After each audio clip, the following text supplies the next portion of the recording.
Welcome to Tour Talk for the week of March 1st through 7th. We had a couple of events this week to talk about, a couple of really exciting tournaments that took place. First of all, we've got the BASS Southern Open, first Southern Open of the season down on the Harris Chain in Florida. And congratulations to Keith Tuma. Keith Tuma weighs in 58.13 for 15 fish over the course of 3 days. He started off with a very modest 12.6. It's not the kiss of death in Florida, but it's not what you're looking for in Florida. 12 pounds, 6 ounce is a very small limit. He found himself in 58th place after day one, but rebounded well on day two, catching a 5-fish limit for 20 pounds, 5 ounces. And on day three, he got him good. Day three, his 5-fish limit weighed 26 pounds, 2 ounces.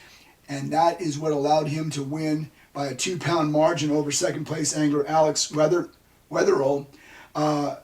Weatherall weighed in 20.11 on day one, 24.14 on day two, but struggled on day three with 5 fish for only 11 pounds, 4 ounces.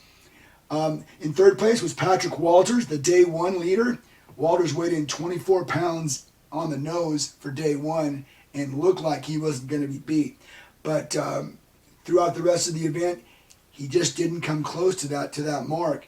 Anyways, Walters finishes third with 55 pounds, 14 ounces. Jacob Fouts finishes in fourth with 48 pounds, 14 ounces. And Jeremy Gordon finishes in fifth place with 48 pounds even.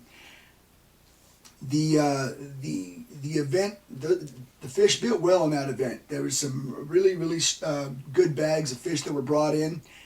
It was what we expect from a Florida event down on the Harris Chain, and it'll be interesting to see how the rest of that Southern Open series plays out the rest of the season.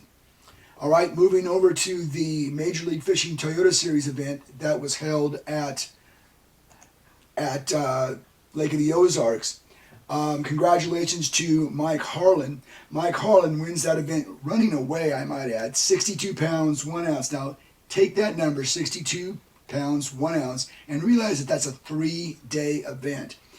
Harlan weighed in 21.11 on day one, 20 pounds even on day two, and 20 pounds, 6 ounces on day three. Folks, there were 3 20-pound bags caught in this event, and Harlan caught all 3 of them. What a great win. He wins the event by almost 16 pounds over second place angler Andy Newcomb. Newcomb weighs in 46 pounds, 12 ounces to finish second. Jack Oaksa finishes third with 46 pounds, 6 ounces. Brock Reinkmeyer finishes fourth with 45 pounds, 9 ounces. And Eric Oliverson finishes in fifth place with 45 pounds, 8 ounces. Now, that was the first Toyota Series event in what they call the Plains Division. There were some tour pros in that event, it'll be fun to watch that one play out over the course of the season. Are you looking for a global action camera that won't break your bank? Check this out.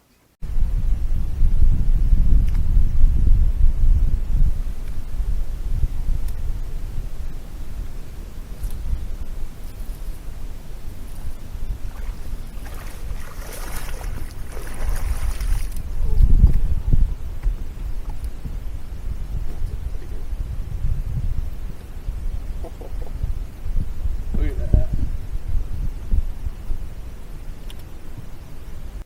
170-degree standard wide-angle lens, plug-in option for all-day power, remote sync with your smartphone, waterproof to 30 feet, patented interchangeable lens system, all at a price that won't break your bank.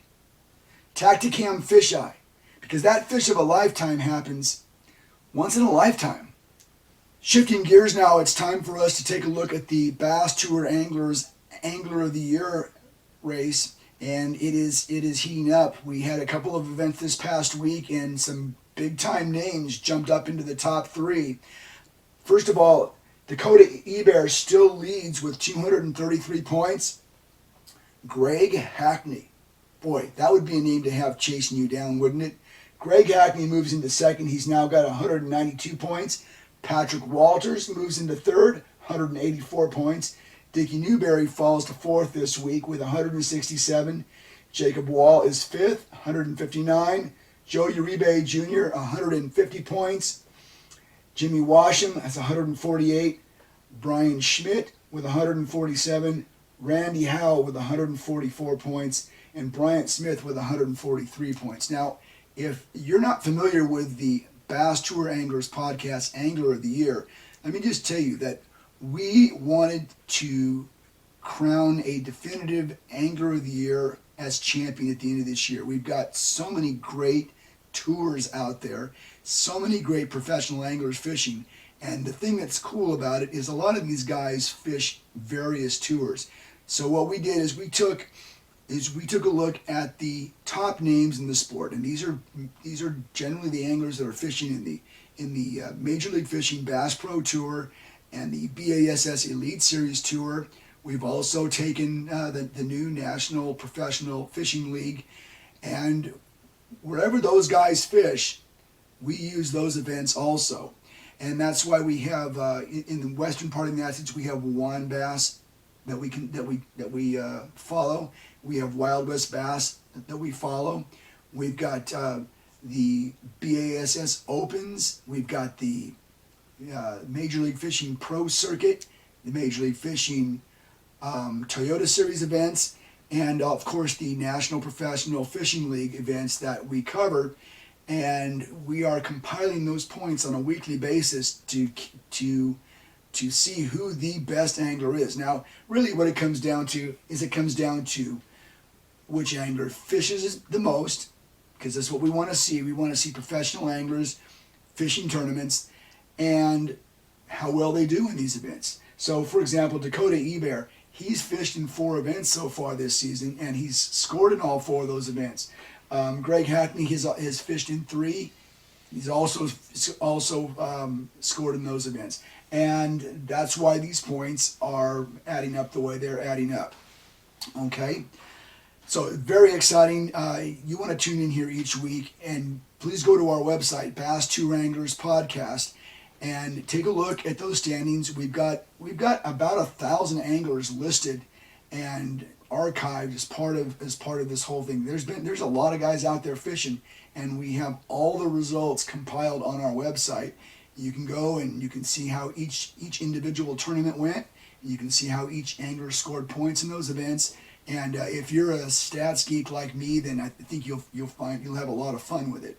But we're going to crown a definitive Angler of the Year at the end of the season, and somebody is going to have that title. And I know it means something to these guys, because these guys are all competitive and they all want to be number one. So that'll be a lot of fun. Speaking of a lot of fun, we have a very special guest tonight on Tour Talk. He'll be bringing him up in just a second. But Jeff Gustafson won the Tennessee River BASS Elite Series event last week, and he won it in a way that just is mind-boggling.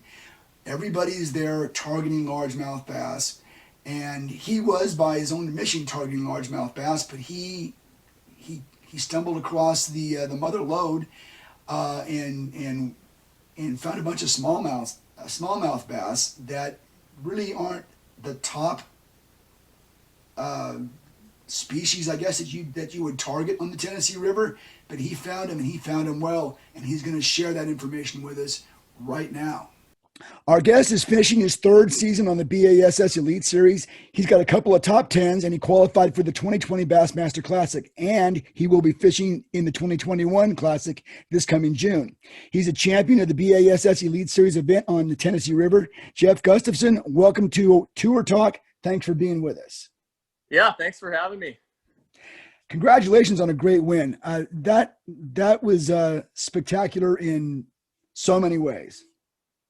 Yeah, I got pretty lucky. I literally found those fish, at the last minute of practice, and going into the tournament, was optimistic I could catch a couple of those, keeper smallmouths, and then pulled in there, got my limit pretty quick the first day, and was surprised, and then even going into day 2, I wasn't sure, did I just get lucky, and it ended up working out, and it worked for 4 days in a row.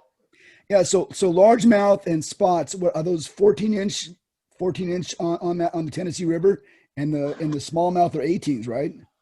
Yeah, we had to be 18 for smallmouths. That's a nice smallmouth. Well, and then like going there, you don't, like I didn't really want anything to do with smallmouths just because of the slot thing and the size thing. Yeah. And, so it just kind of it was crazy how it worked out. And I was able to, catch a limit every day. It was crazy. Obviously, the lower states have been hit with some pretty extreme weather this year. It seems like you guys got to Florida just about a week early before everything kicked in. You guys got to Tennessee just about a week early or so. You guys just seem to be a little early for these events. Yeah, for sure. In Florida, just as the tournament was kind of wrapping up, it seemed like it was getting better every day. This one, it almost got moved, by a week or two. And thank goodness for me, it didn't, because I think those fish, they were still pretty deep. Water was 45, 46 degrees. I mean, it was cold. And, they're probably only a week or two away from starting to get rolling towards the bank. Yeah. So the big news about this event is that you won this event on the Tennessee River, catching 20 smallmouth that were all 18 inches and bigger. That's one of the most remarkable patterns I can recall somebody discovering in an event, because you won by almost 9 pounds. How did you find that? Let's start with practice. So, yeah, I mean, just like everybody else in the field, I spent, a lot of my time beating the bank, fishing shallow, and it just wasn't working for me. And so just just trying different stuff late in practice, trying to, figure out another option. And I found these smallmouths. And when I found them, I didn't catch any big ones. They were a 16, a 17, a 15 incher, I think. And, but when I set the hook on them, they had followers with them on the graph. So I knew there was some more fish there. And it was just another option. So I decided to try it first thing in the morning. And, I think the first 2 or 3 I caught were not keepers. And then I think I got like 3 keepers in a row. And then it was like, wow, I'm, instead of just hoping for 1 or 2 of these, like I'm going to get my limit of them today. And then, on day 2, just the weather was a little bit different and everything. And it still kind of worked out. And, it was pretty crazy. Well, your day 1 weight, 17, almost 18 pounds on day 1. How many smallmouth over 18 inch did you catch on that day? Only 5. I got my 5th one, and I literally snuck out of there. There was quite a few people watching, and it was a couple of our guys drove by. So at that point, like I just didn't really want to, create a lot of attention to that canal and that area. And then, all the fish were kind of the same size, so it wasn't like I had 4 big ones and a pound and a half in there. I mean, they were all similar in size. Yeah. So I knew that any limit of smallmouth was going to be a really good catch. And at that point, I probably spent about 6 hours largemouth fishing. I was a late check-in the first day, and just basically tried a bunch of stuff, working my way back, just trying to develop a backup plan. And I never really did. I think the very first dock I fished, I caught a 2.5 pounder and fished about another, 30 docks probably after that. Never had another bite. So it was just kind of, it just further, gave me a good feeling about just staying in that canal and grinding it out there. And that I had a better chance to probably get 5 keepers than I did, just beating the bank for largemouths. Well, I think also this must have felt kind of natural for you, because you fish for smallmouth in Canada where you live a lot, and it must have felt pretty good. Hey, I know how to do this kind of stuff. Well, the technique, like the way that I caught them, I probably caught more smallmouth doing that than on any other bait, any other technique. Just been a long, popular tactic for a long time up here. And so when I was able to do that, like literally since I started fishing these events in 2013, like I've just been waiting for a tournament where I could do this. And this was one Lake Travis in Texas. I caught them good one day doing that. at an FLW event there. But other than that, I mean, it's never really been a good program. And, so it was pretty cool that it worked out at this one. And, you know, I finally won a tournament. Now, so day two, these fish were all caught pretty much in the same stretch. Is that right? Yeah, they were all, you know, a lot of them came off the same little rock pile, actually. Were you pretty confident that on day two that those fish would still be there? Well, I wasn't sure. I kind of was, but because it had all the ingredients. There was current, there was a lot of bait.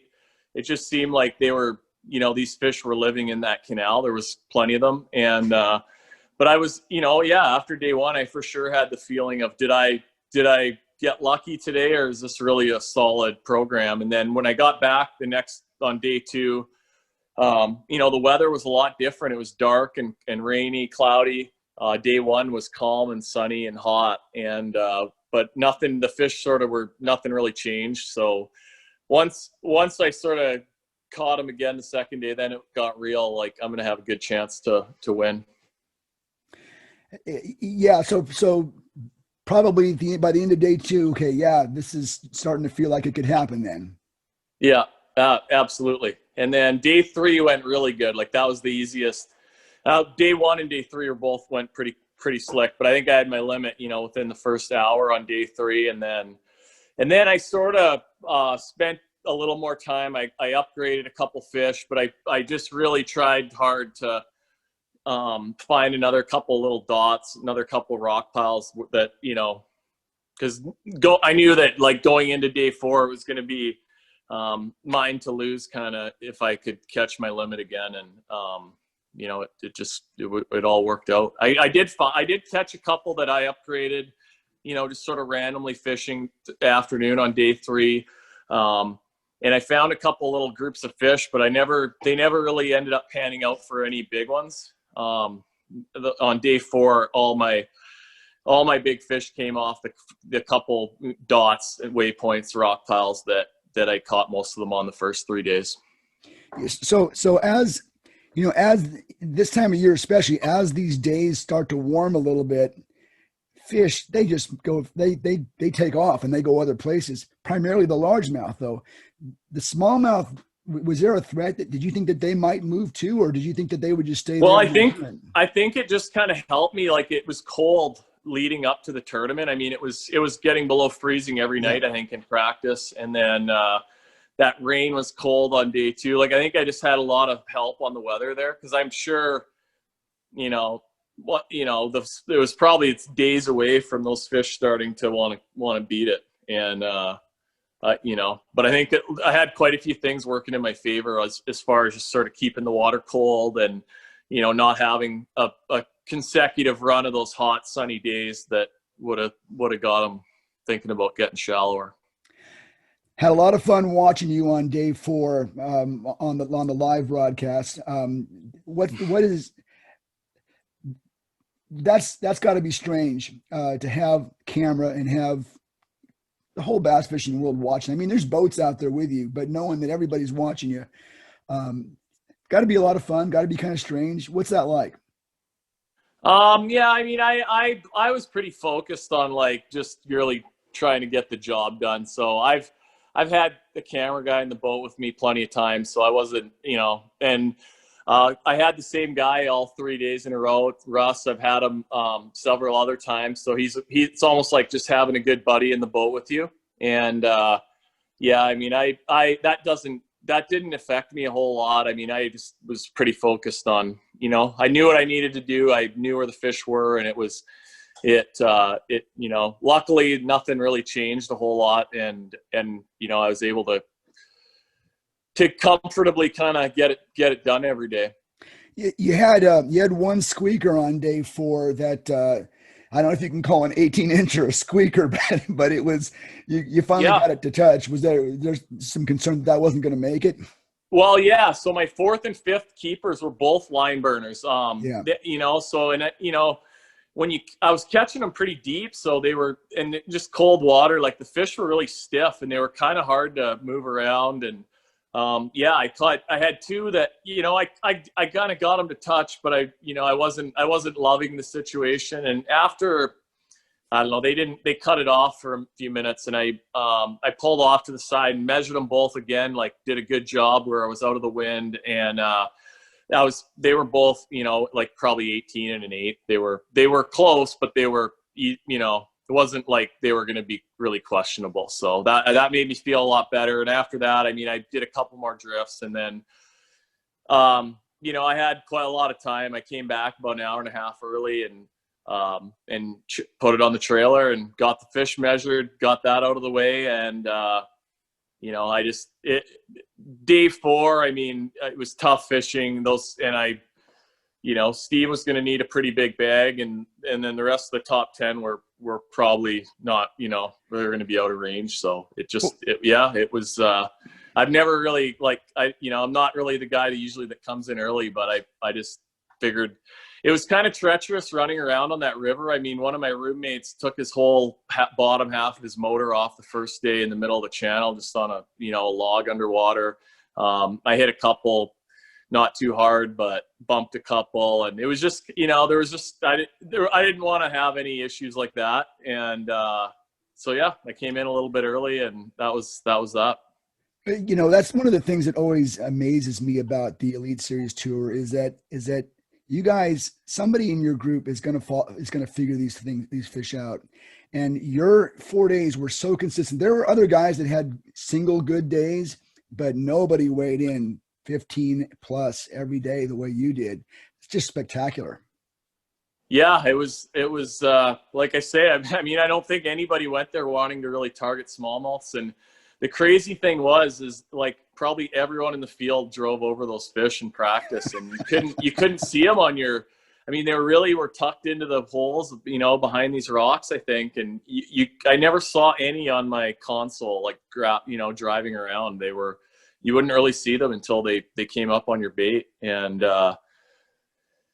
got really lucky that I think I probably found the best spot on the lake, and made it happen. You've been close before, right? You had a close call there on the Cuyahoga Lake, right? Yeah. I had a 5-pound lead going into the last day in that one, and got squeaked. So, yeah, I was thinking about it for sure, but you just go. I knew if I got 5 fish that last day, I was going to be in pretty good shape, and that was my goal. And when we got there, the pressure was off, and it just, I just wanted at that point to make sure I got in okay. Well, Jeff, you're a great champion. Thanks for being with us today. This was a lot of fun, and good luck to you in the weeks to come. Good luck at the Classic. Okay. Thanks very much for having me, Keith. And yeah, I'm looking forward to more of this stuff. Keep it up. All right. We will. Thanks a lot. Well, this week's tour events coming up, we've got a couple of them. First of all, we have the first National Professional Fishing League event at Lake Eufaula. That's going to be an exciting event. We have been waiting for this new tour to come along, and I know it's going to produce superstars. They are doing it right. If you've been following what the National Professional Fishing League is doing, it's going to be a third player, in this world of professional bass fishing. The Major League Bass Fishing and BASS, and now we're going to have the National Professional Fishing League. I really think that it's going to be a big time player right along with those other two. We also have the second Big Five, the second Major League Fishing Big Five Pro Circuit event taking place this week at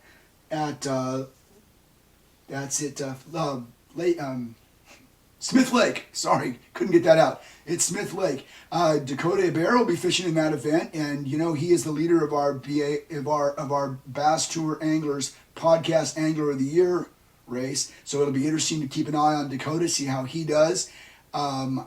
It's another exciting week of tour fishing, tournament fishing, guys, and following those tours. And you can bet that Tour Talk will be right there, getting you all the answers and getting you all the results. Until next week, keep those live vests zipped and clipped, and we will talk to you again very soon.